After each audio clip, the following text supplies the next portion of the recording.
¿Cómo están? Bienvenidos a Última Mirada. Vamos a conversar hoy día del tema de seguridad y lo vamos a conversar respecto de las posibilidades que se están ya de alguna manera conociendo sobre futuras legislaciones que abarquen el tema de la inseguridad de la población, la delincuencia, los narcofunerales y todo lo demás. Estamos con el senador Iván Flores, presidente del Comité de Seguridad del Senado. Gracias por estar con nosotros una vez más, Iván. Vemos todos los días informaciones en los medios de comunicación. Eso me imagino que alerta y pone nervioso a la población.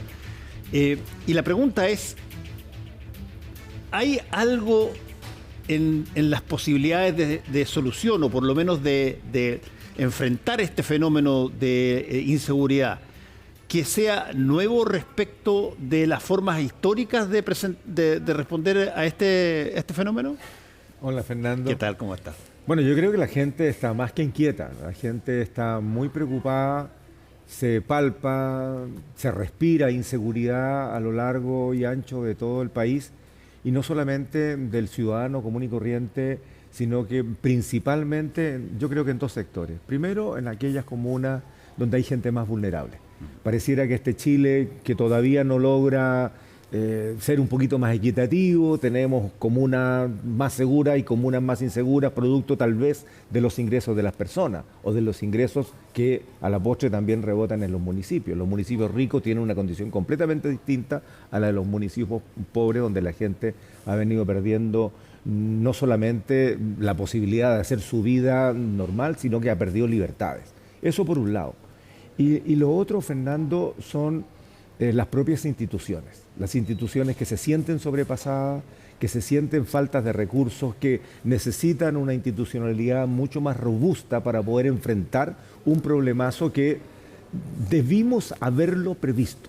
O sea, lo que venía ocurriendo en Colombia hace 40 años atrás, 30, cuando tienen que hacer toda esta reforma judicial y del persecutor. No tenían ellos Ministerio Público, pero lo hacen con una tremenda potencia, al punto que hoy día casi nos triplican en el número de fiscales por cada 100.000 habitantes. Dicho sea de paso, Fernando, tenemos una de las tasas más bajas de Latinoamérica en términos de fiscales por cada 100.000. Eso significa, si es que no lo entiendo mal, senador, que un fiscal en Chile tiene que ver una cantidad de juicios estrambóticamente mayor que un fiscal en otras partes, sí, donde eso requiere que uno preste atención, esté atento a las cosas que tienen que ver con cada caso, pero cuando tú tienes, qué sé yo, que lidiar con 600 casos simultáneamente, eventualmente ahí es peor.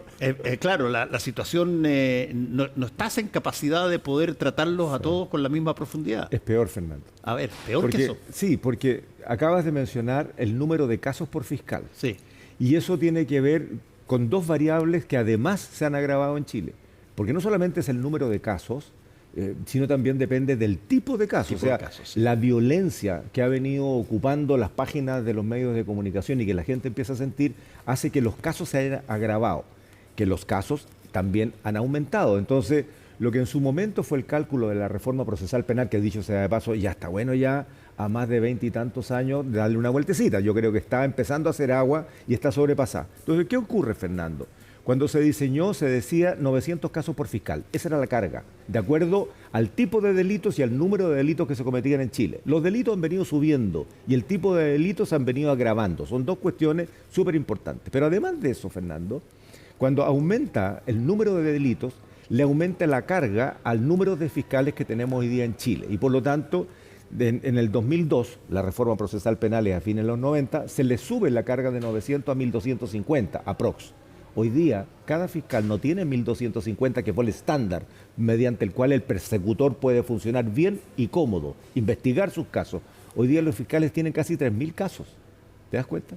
2.900 casos para cifras redondas es lo que hoy día tienen como carga los fiscales. Entonces, ¿qué es lo que ha venido pasando? Cuando aumentan los delitos y se hacen más violentos y más graves, el fiscal se siente obligado a investigar más, porque lo que venía ocurriendo, particularmente en algunas regiones de Chile, donde los fiscales no daban abasto y terminaban archivando el 50, el 60 y hasta el 70% de las causas. Hace un par de años nomás habían regiones donde el 70% de las causas se archivaban por no conocer al imputado, porque nunca lo encontraron. No tenían la posibilidad de encontrar a los culpables. Entonces, cuando tú tienes 100 causas y de esas 100 causas 70 las archivas sin llegar a lograr tener al culpable, la verdad es que tenemos un problema. Sí, claro. Y esto, Fernando, apareció también en una ley que se acaba de promulgar, que parte como una ley que tenía que ver con la reincidencia, pero termina siendo una miscelánea, según el ministro Cordero, la tramitamos en nuestra comisión, la ley más importante que ha tenido la Administración de Justicia en los últimos 20 años, porque tenía varios componentes, y entre ellos considerar que el delito bagatela, que ese ni siquiera lo investigaban los fiscales, son delitos muy menores, pero hacía que un delincuente pudiese estar 20 veces yendo a tribunal y todas las veces el juez le decía, usted no lo vuelva a hacer, y lo mandaban retado para la casa, y volvía 20 veces más, por golpizas, por robos menores, ese tipo de cosas. O sea, ni siquiera esos delitos suman a esta lista de sobrecarga a los fiscales. Entonces tenemos causa. Pero por otro lado, y este es el otro problema, es el número de fiscales por cada 100.000 habitantes. Sí. Y esa es la cifra que a nosotros nos entristece y nos preocupa, porque cuando Colombia tiene 11 fiscales por cada 100.000, México tiene 11,7, la Unión Europea completa tiene 11, nosotros tenemos 3,6. Ecuador tiene 7. Ahora, a ver, entonces tenemos esos dos problemas. ese es un punto que yo me imagino, senador, debe haberse agravado o tiene la perspectiva de verse agravado con todo lo que estamos de alguna manera observando en materia de los nombramientos judiciales, de los nombramientos de fiscales, porque eventualmente... Sí. Ahí va a tener que haber un cambio en la forma y en la estructura que todavía no se visualiza exactamente cómo va a ser, pero no cabe la menor duda que si es que estamos adoleciendo de fiscales porque no hay lo suficiente y sin embargo tenemos simultáneamente una situación donde se observa cómo algunos de ellos han sido nombrados, uno dice, bueno, a ver, ¿qué arreglamos primero? ¿Arreglamos el problema de justicia o nos vamos al problema de poner más fiscales en cada región? El problema, tienes toda la razón, pero el problema es mucho más amplio y es más integral que esto. Lo que pasa es que cuando tú tienes en la casa de uno, digamos, una cierta necesidad, el jardín es de este tamaño, por lo tanto tú te programas para cortar el pasto, tú sabes lo que uno, tu pareja y tú consumen, por lo tanto la compra al supermercado es de tal magnitud, en fin, esa es tu vida. Chile venía siendo el país más seguro de América y por lo tanto las instituciones respondían a esa condición. Y los delitos eran, bueno, a veces era violencia intrafamiliar, no a veces. Ese es un problema que tenemos, pero nunca era del tamaño del problema de violencia general que hoy día tenemos. Entonces, las instituciones en general responden al tipo de demanda que te genera el país, pero se nos viene a nosotros una ola gigantesca encima producto de la permeabilidad de las fronteras, en donde junto con una ola migrante muy potente, muy importante, se nos coló el crimen organizado con camión y carro. Entonces, los demás países latinoamericanos que han venido transitando en ver cómo se van acomodando y respondiendo a lo que el crimen organizado le genera, en el caso de Chile fue de la noche a la mañana. Entonces tenemos todo el arco institucional saturado, Fernando. O sea, y aquí es donde se apoya el crimen organizado para avanzar con poco contrapeso. No digo sin, porque se hace un esfuerzo.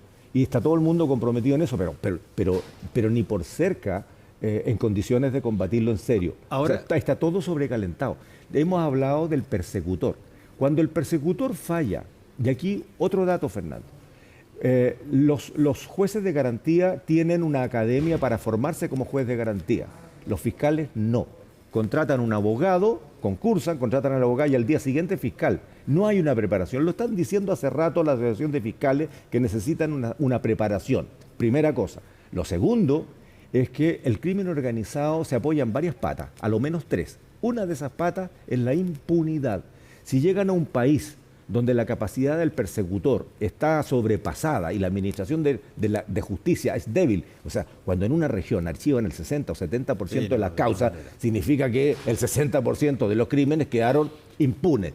Y esa razón le genera al crimen organizado, a las organizaciones criminales, una condición que les permite avanzar. Ahora, la otra es la corrupción. Sí, ya vamos a hablar. Déjame plantearte algo que tiene que ver con, bueno, lo que tú de alguna manera has estado impulsando en la Comisión de Seguridad, que es esta nueva ley, un formato de nueva ley que va tanto desde el antiterrorismo a la forma de enfrentar a estas bandas de crimen organizado.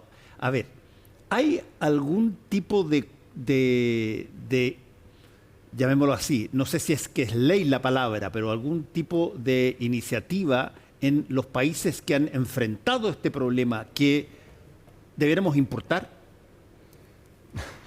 Yo creo que debemos importar muchas cosas porque demoramos mucho tiempo en intentar descubrir la pólvora y generar institucionalidades, generar marcos legales, generar formas de enfrentar cuando ya hay países que lo han venido arrastrando por mucho tiempo. ¿Cómo qué, por ejemplo? Uno es el antiterrorismo. O sea, y hoy día, fíjate, particularmente en Europa, y estoy hablando de países que no se caracterizan justamente por una alta represión a la comunidad en general. Son países altamente democráticos, donde las instituciones funcionan, la gente tiene una cultura que respeta la institucionalidad y la cosa funciona. Hay servicios adecuados, el Estado está presente. En esos países los sistemas de inteligencia son gigantescos, porque lo que hacen es justamente evitar que se les cuelen de otros lados prácticas como son la organización criminal que genera actos terroristas.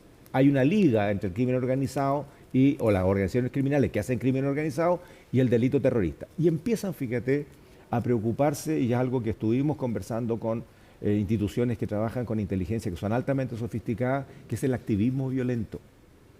El activismo violento, la libertad de expresión es algo sagrado en las democracias fuertes. Sí. Cualquier persona puede organizarse, marchar, decir lo que estime, y se le respeta y se le cuida. Pero hay algo que no lo está del todo descifrado, y se ha visto en Francia, se ha visto en Alemania, se ha visto en algunos países, donde junto con las marchas, la hemos visto en Chile, junto con las marchas hay pequeños grupos que lo que hacen es un activismo violento. Y el paso que hay entre el activismo violento, el que no busca decir algo, el que busca romper algo, hay un paso muy corto entre eso y acto terrorista. ¿Qué es lo que ocurrió en Chile? En esta indefinición rara que hemos tenido en el tránsito de delitos nuevos, se hizo en el 2011, esto fue del gobierno del presidente Piñera 1, una modificación a la ley que la hizo impracticable, a la ley antiterrorista que existe. Tenemos una ley que los tribunales no la aplican y el querellante tampoco la pide que se aplique, porque la ambigüedad hace que en el tribunal sea muy difícil demostrar la intencionalidad de generar un acto terrorista. O sea, el caso de Petronelo, le estalla la bomba en la mano a esta persona, ¿no? Iba a colocarla, se sabe exactamente dónde, pero demostrar la intencionalidad y no le pasó nada. El señor Petronelo se murió por otra cosa después, pero por esa razón no le pasó nada. Entonces, bueno, ningún gobierno a partir de esa fecha ha tomado este tema del terrorismo como en serio. Yo creo, y es una opinión personal, que producto de lo que estaba pasando en la macrozona norte, donde se mezcla la reivindicación mapuche, el pueblo mapuche ha estado muy incómodo, y se mezcla con la penetración de las organizaciones criminales con algunos miembros de comunidades mapuche que lo que requieren es una solución política que es distinta. Nadie se atrevió porque no se entendía claramente lo que está pasando. Yo espero que la comisión esta de paz y reconciliación lo resuelva y separar entonces lo que es organización criminal terrorista en la macrozona sur respecto a lo que son las reivindicaciones mapuche. Y en ese caso, Fernando, parecía como que hablar de ley antiterrorista, y para este gobierno en particular lo fue en sus inicios, era como decir, yo no me meto en ese cuento, digamos. O sea, no. Se dijo, cuando el presidente Boric reconoció que habían actos terroristas en su visita a la Araucanía, la primera, se dijo que se iba a hacer una ley. Y no llegaba, y no llegaba, y no llegaba. Entonces, lo hicimos nosotros en la comisión. Y surgieron 3 proyectos de moción parlamentaria. Necesitamos una ley antiterrorista. Esa es la que se está discutiendo. Se refundieron, el primer proyecto fue mío, después estaba en paralelo el de la senadora Bodanovich y después apareció el senador Sandón y el senador Kass. Y aparece el gobierno con su proyecto. Unos eran de una ley nueva, los otros eran reformas de las actuales. Cuento corto, esa ley la despachamos en la Comisión de Seguridad y la despachamos del Senado. La acaba de aprobar la Cámara la semana pasada con algunas enmiendas que son bastante buenas y regresan ahora al Senado mañana. Yo espero que cuando se dé cuenta en la sala el día martes, nos la pasen a la comisión. Hay un tema que cada vez que se habla de esto y sobre todo de leyes antiterroristas, genera de alguna manera los puntos de división, Sí. que es, no tenemos ningún problema en que Carabineros enfrente al crimen organizado, incluso que haya más carabineros, pero el punto pasa en un momento dado, dice, bueno, donde la gente divide sus opiniones y dice, ¿y los militares qué hacen? ¿Militares entran o no entran en esta situación para defender no solamente el territorio en términos de sus límites, sino que también a las personas? Y ellos mismos han dado a veces opiniones diciendo, mira, esta cosa de repente puede ser algo contraproducente, pero básicamente dentro de lo que ustedes están viendo y lo que tú has planteado, ¿cuál es el rol para la seguridad pública interior del Estado ya no exterior, sino que interior del Estado utilizar a las Fuerzas Armadas? Sí. Bueno, mira, cierro la ley antiterrorista. El proyecto yo creo que va a ser un buen proyecto. Primero, porque define exactamente cuáles son las condiciones de organizaciones terroristas, incluso la figura del lobo estepario, que no la tiene en la actual ley y que nosotros la incorporamos.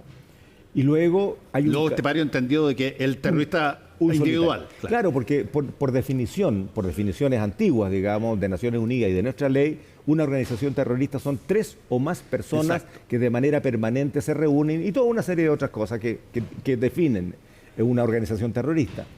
La figura del lobo estepario no estuvo, pero está. Hoy día Naciones Unidas lo reconoce y nosotros la colocamos dentro de nuestro proyecto. Y fue discutida en la Cámara. Fue discutida, o sea, algunos querían sacar la figura del lobo estepario. Este gallo se volvió loco, nada más. Sí, pero un tipo que se vuelve loco y que coloca una bomba incluyendo la posibilidad de que él se muera en la misma caso, pero en medio de un mall. Exacto. Cheta. Bueno, por eso es que definimos un largo catálogo de delitos que deberían ser considerados terroristas. Qué sé yo, formas de secuestro, sustracción de menores y una serie de cosas. Definimos los agravantes para esos delitos y definimos que todas las penas son presidio, ojo.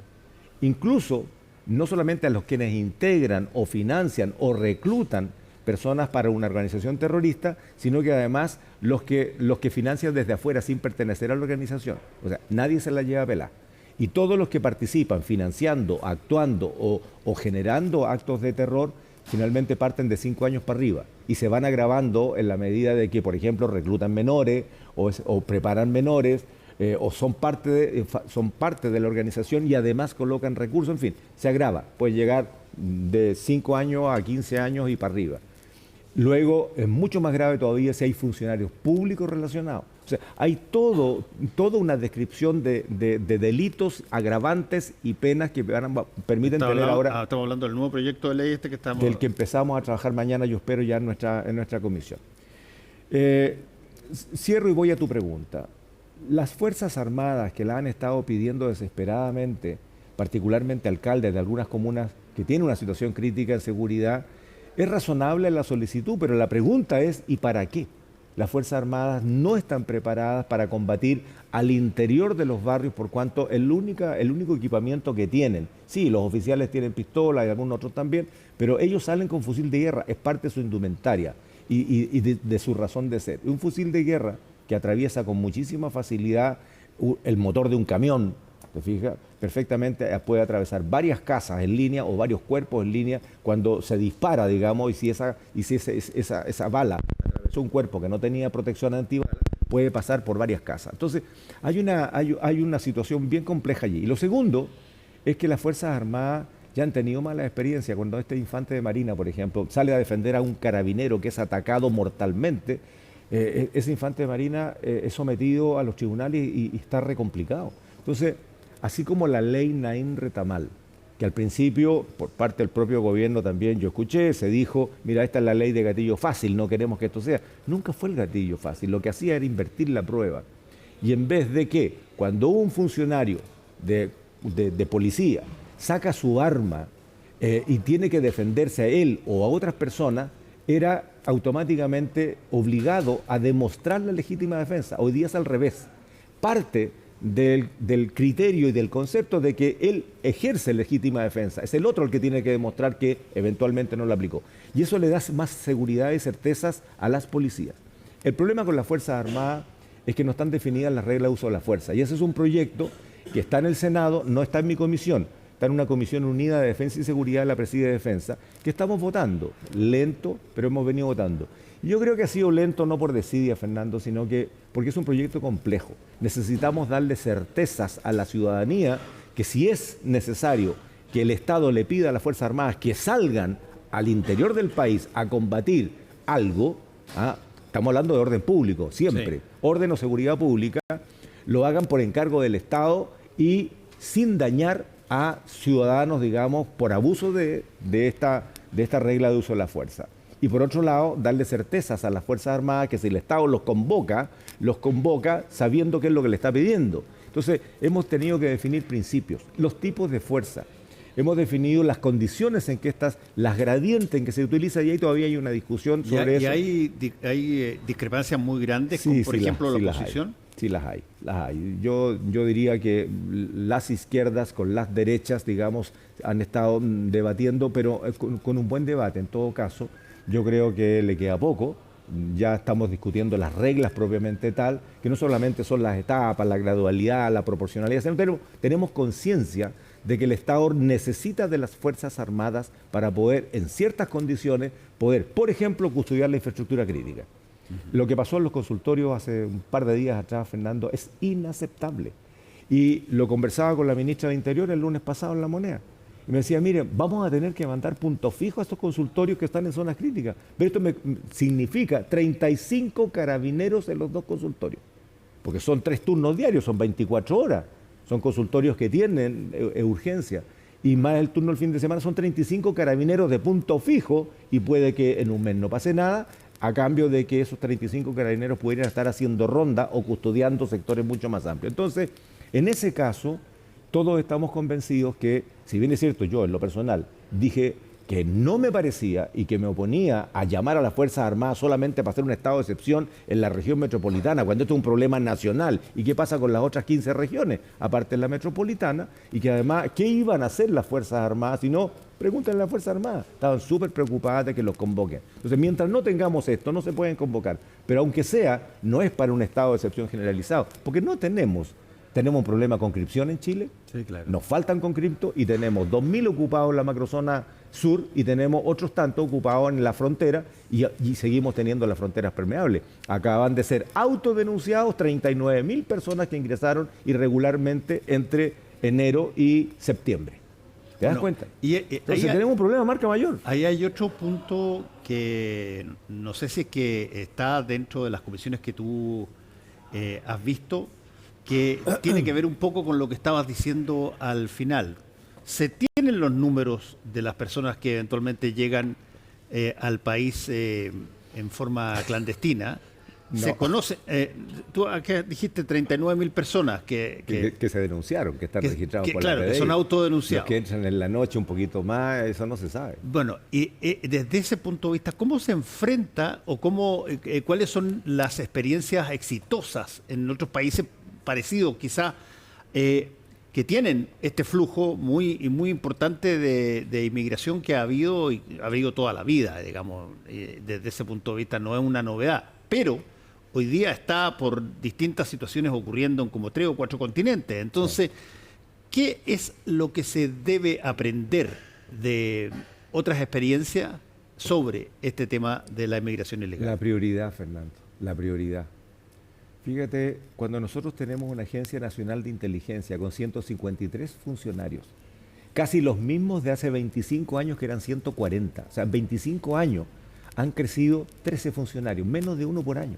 Y con un presupuesto, lo tengo acá, con un presupuesto que apenas sube así, porque ahora es un símbolo del corazón este. De verdad tenemos un remedo de institución de inteligencia que hacen un enorme esfuerzo. Mira, yo era bien crítico de la ANI, hoy día le tengo un tremendo respeto, he estado en muchas reuniones con ellos y veo el esfuerzo que ellos hacen, con falta de agentes de campo, con falta de recursos financieros, con falta de todo, pero entregan informes porque además ellos utilizan otras fuentes de otros aparatos de inteligencia para acoplarla al caso chileno. Pero sigue sin entender el Ministerio de Hacienda la contundencia que se necesita.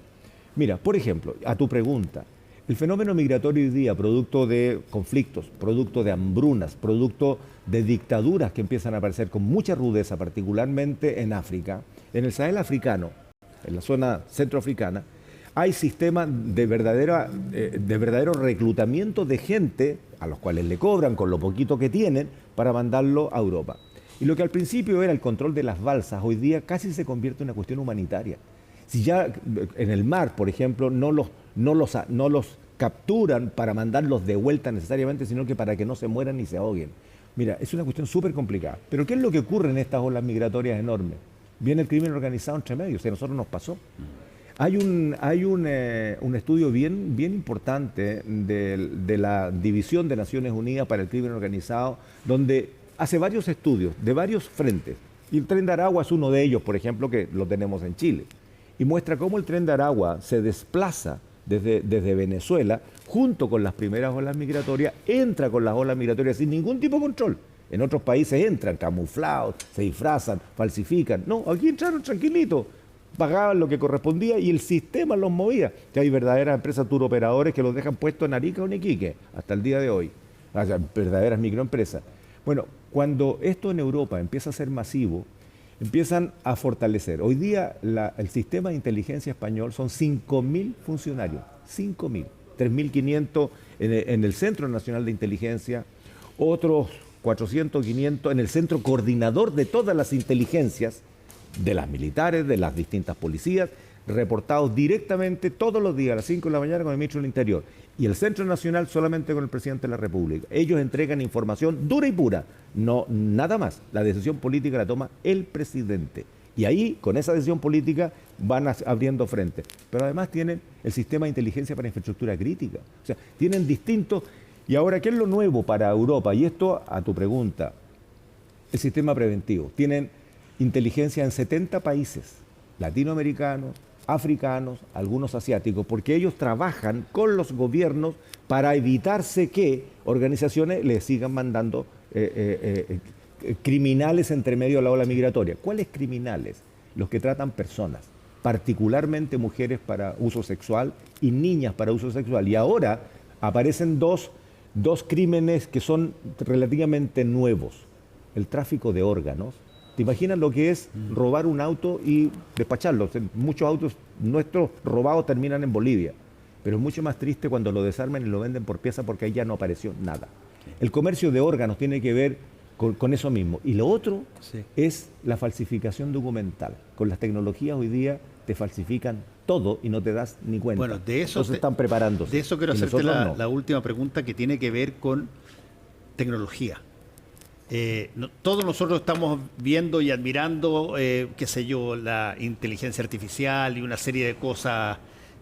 Yo puse y lo conté en CNN Radio, puse, qué sé yo, inteligencia artificial, ¿por qué no me haces un poema corto de despedida a la persona que quiero?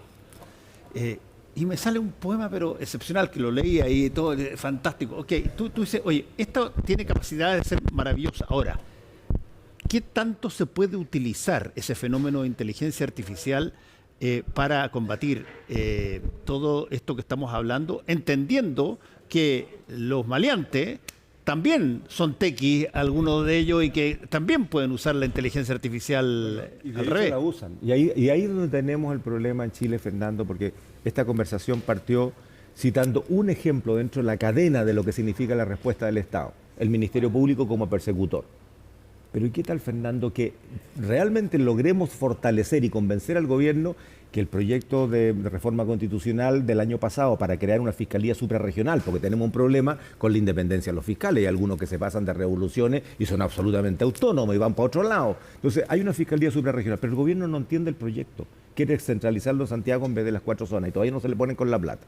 Pero ¿qué pasa si el Ministerio Público progresa y se hace robusto y captura más y no archiva el 60% de las causas? ¿Dónde nos metemos?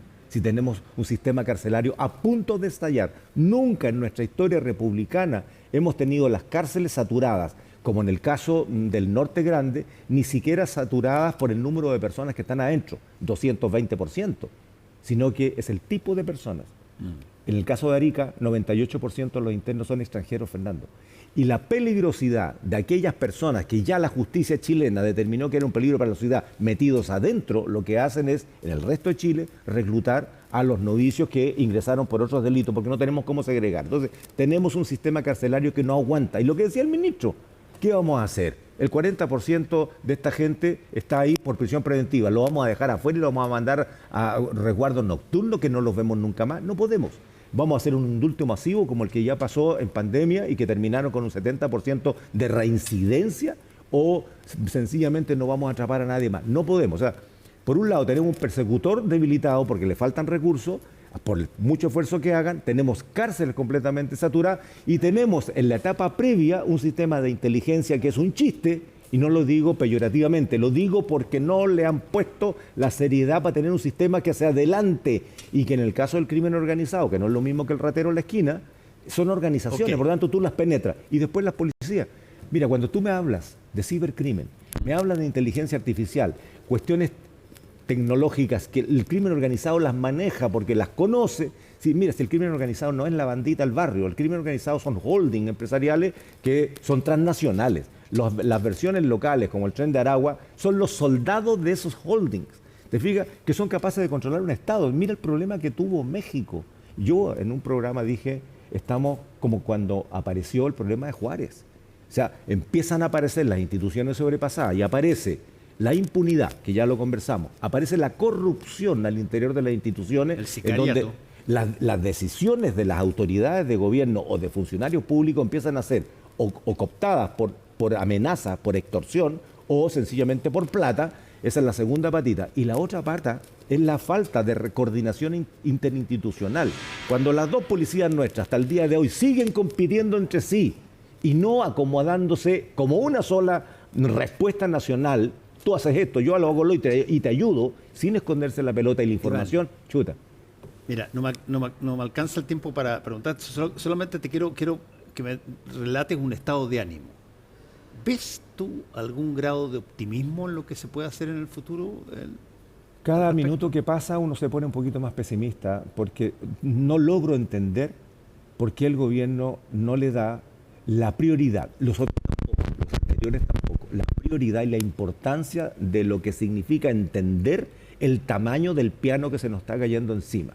O sea, cuando tenemos países latinoamericanos, como el caso de México, o sea, México tiene, ¿cuánto? 140 millones de habitantes, con una potencia económica gigantesca, y se lo comió, te fijas, el cartel de Juárez completo, y en varios otros estados más, y le hicieron contrapeso, con armamento de guerra, con equipamiento de guerra y con todo, con una corrupción brutal al interior. Tú dices, nosotros un país que tiene un presupuesto así para inteligencia, que no somos capaces de adelantarnos, con policías compitiendo entre sí y con una fiscalía que no se comparten datos. El RUF, el BUD, el Banco Unificado de Datos, Fernando, tiene 17 años de haber sido decidido a hacer y hasta el día de hoy todavía no se coordina y yo no comparto los datos. Primera cosa. Entonces, pucha, cada día que pase, y ahora cuando el presidente anuncia, y en buena hora que lo haga, ¿no? Es parte ya de la comprensión política y de la decisión política. Dice, vamos a aumentar en un 15% el presupuesto orientado hacia las policías. Pero yo empiezo a revisar, Fernando, y no es tan así. Y más que esto, mucho más que el presupuesto, porque el presupuesto puede crecer un 1%, pero si somos eficientes en el gasto, o sea, mira, tú me hablabas de inteligencia artificial y respuestas gigantescas. Yo te voy a hablar de la base de datos que tiene la Policía de Investigaciones. Computadores normales, empiezan normales, que utilizan aires acondicionados normales para que el sistema no se sobrecaliente. Están pidiendo un data room hace tiempo, están pidiendo un edificio institucional hace tiempo. No necesitan más plata. Es cambiar lo que hoy día gastan en edificios viejos con un edificio nuevo que está hace un año con esto. Mira, el año pasado, en mayo, el sistema iba a colapsar. Se advirtió, fui personalmente a la DIPRES con un oficio del 11 de julio. En noviembre el sistema colapsó. 10 horas, toda la información de la Policía de Investigación en blackout. La de los delincuentes, la de los testigos, la de los migrantes, en blackout. Se dijo, hay que comprar el hiperconvergente. No le quisieron transferir plata que le iba a sobrar a la PDI producto de obras físicas que no se estaban construyendo porque, bueno, muchas empresas quiebran, en fin, no les dejaron usar su propia plata. ¿Qué es lo que pasa en enero? En enero la PDI dice, por favor, necesitamos este equipo, vamos a volver a colapsar en toda la información que tenemos. Y le dicen, no tenemos plata, bájele, ¿a quién le quiere bajar? Y le bajaron apenas los 5.000 millones de pesos que tenían para comprar vehículos de urgencia, le bajaron 3.000 que costaba el hiperconvergente. Entonces la Policía de Investigaciones se va a quedar casi sin vehículos. ¿Y queréis que te la cuente peor todavía? Pero tiene que ser en 30 segundos. No, en uno. A ver. Todavía no llega el hiperconvergente. 2 años. 2 años. Colapsó en noviembre del año pasado, les dijeron que rebajaran las platas de compra de vehículos para los que lo compren y todavía no ha llegado, todavía sigue haciendo. Entonces, la desburocratización, más que el aumento presupuestario, es urgente. Yo estoy diciéndole al gobierno, hagamos un fast track. El legislativo va avanzando, pero hagan ustedes un fast track de la desburocratización del trámite. Todo lo que tenga que ver con seguridad, pase rápido. Esto es, se aprueba, compre.